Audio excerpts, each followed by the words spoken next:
Good evening, happy Halloween, and thanks for watching an interview with a ghoul. What is my goal? To spread some truth about real vampirism in America in a creative way. First question, what is a ghoul? In Arabic, it was derived from the word Ghula, or Ghala, and it means to seize.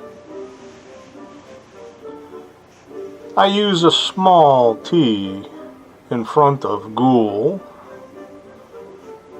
and it's silent, but it carries a very big meaning. The T indicates a key legal term, income tax. When did I actually become a ghoul? I cannot say with date certain when I was first bitten. I was clearly infected as a young teenager back in the early 70s when I earned my first paycheck. You say bitten? Yes. Both history and legend implies one must be bitten or infected by a vampire to become a ghoul. Seriously, you're saying, bitten by a vampire? I cannot recall the first vampire that bit me, but I was bitten nonetheless. However, vampirism is the disease, and it is how I was turned into a ghoul. Over the decades, I've been bitten many more times by lots of different vampires. Now you're saying, wait just a minute, I know what a vampire is. So, what am I saying a vampire is? Remember that key term, income tax? Thus, it also applies to the vampire and vampirism. Anyone who claims to be a so-called employer demanding you pay this tax is a vampire, and they are infecting you with vampirism.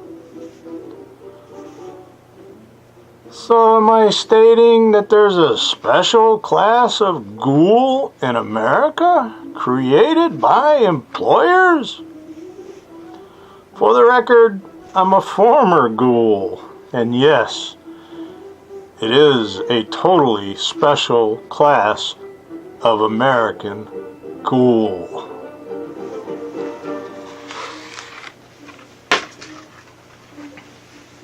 When did this new class of ghoul begin?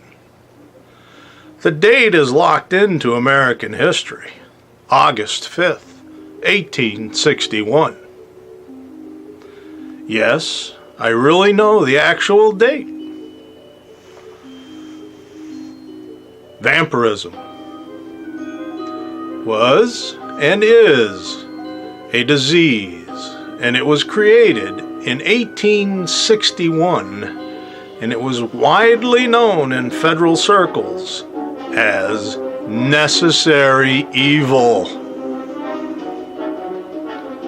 Okay, what really happened on August 5th, some 57,000 days ago?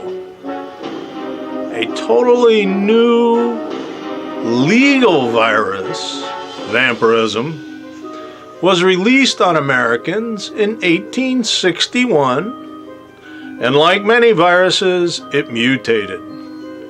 It spread rapidly, and ultimately, it has infected millions and millions, turning them into ghouls. A legal virus? Absolutely.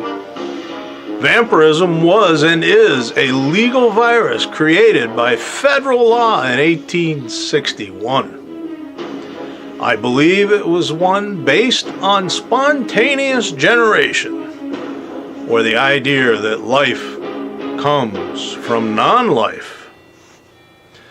The feds needed another source of money, or blood, to keep them alive, and they did so using necessary evil. They created a new way of seizing American life force, and they did this by creating a non-life legal virus. And thus, they eventually turned most Americans into ghouls. So, you're wondering, this spontaneously generated legal virus, that it's been around for 156 years and it's still virulent? Hey, I'm living proof. I was infected some 4+ decades ago, and I know of many, many others infected, and many who continue to spread this necessary evil, vampirism. Well, how does it spread, you might ask? Well, most folks barely know they are infected with a legal virus, so they care not how it's spread. The reality is, vampirism is spread by lack of education. A quote from Aristotle sums it up pretty well. The educated differ from the uneducated as much as the living from the dead. Once bitten, one is infected for life. You're saying infected for life, really? Yeah, I'm sure of this. And if you want proof, try getting rid of the Social Security number, which now is associated with you at birth. So am I stating only education can cure a T-Ghoul of vampirism? Yes, indeed. This education is not taught in schools, is seldom heard about in the news, and is usually dismissed, much like spontaneous generation was in the 1800s. This insidious legal virus remains alive and well and is only weakened when exposed to truthful sunlight. Vampirism can only be cured by learning the truth and then choosing to act in spite of your fears. Boo. When did I learn this amazing fact that I was, in fact, a ghoul infected by a legal virus? Approximately 14 years ago, a friend introduced me to a very special book titled Cracking the Code, and it was written by Peter Eric Hendrickson.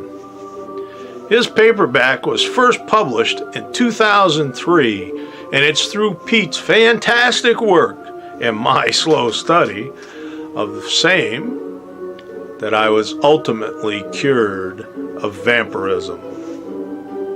So let me recap. I was a ghoul. I was infected with vampirism after being bitten by a vampire some 45 years ago. And I cured myself through reading and learning and acting upon this truth in the early 2000s. Yes, truth was just the medicine I needed to become a former ghoul. Actually, truth is the only real medicine that can cure vampirism and inoculate any Americans against this legal disease. Well, you're wondering, can anyone learn the truth and then take the cure?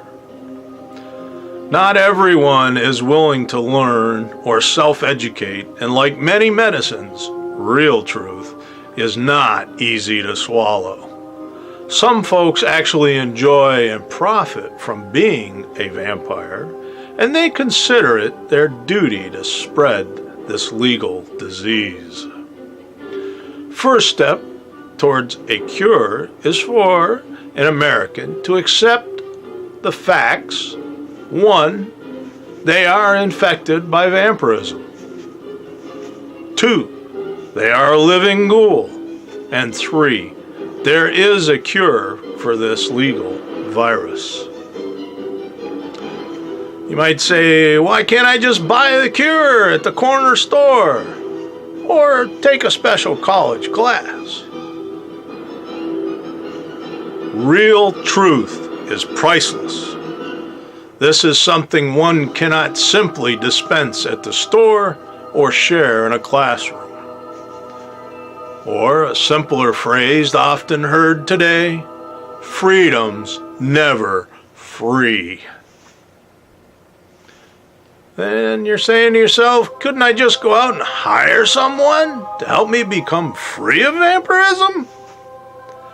I'm not aware of any doctor or professional that one can hire to get the cure. Actually, there's a lot of bogus claims out there that dance around vampirism and this legal virus, so one must be very careful. I only know of one researcher who has proven a cure is available through education, and that's Pete. Well, hopefully you've learned something and you're ready to bite. So where do you go to learn the truth and get cured? Open your internet browser.